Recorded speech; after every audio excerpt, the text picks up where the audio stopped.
நம்ம இன்றைக்கி கத்திரிக்காய் காரக்குழம்பு செய்ய போகிறோம். அதுக்கு ஒரு பேன் வச்சு எண்ணெய் ஊற்றிக்கலாம். எண்ணெய் நல்லா காஞ்சிருச்சு. இப்போ நம்ம கடுகு சேர்த்துக்கலாம்.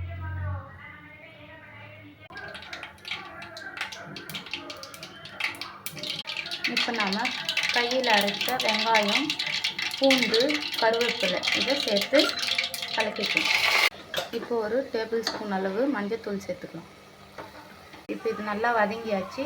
நம்ம 3 கத்திரிக்காய், ஒரு உருளைக்கிழங்கு நீட்டாக கட் பண்ணி இதில் சேர்த்துக்கலாம். இது உப்பு சேர்த்துக்கலாம்.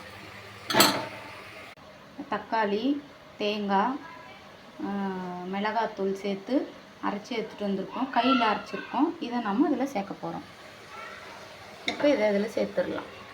கையில் அரைச்சி குழம்பு வச்சு பாருங்கள் ஃப்ரெண்ட்ஸ், செம்ம டேஸ்ட்டாக இருக்கும், நல்லாவும் இருக்கும். 2 நாள் ஆனாலும் கெட்டு போகாது. நீங்களும் ஃப்ரெண்ட் தேவைக்கான தண்ணி ஊற்றி இப்போ நம்ம குக்கரை மூடி வச்சிடலாம். சூப்பரான கத்திரிக்காய் காரக்குழம்பு ரெடி. நீங்களும் ட்ரை பண்ணி பாருங்கள். ட்ரை பண்ணி பார்த்துட்டு கமெண்ட்டில் எப்படி இருக்குன்னு சொல்லுங்கள். நெக்ஸ்ட் வீடியோவில் மீட் பண்ணுறோம். பாய்.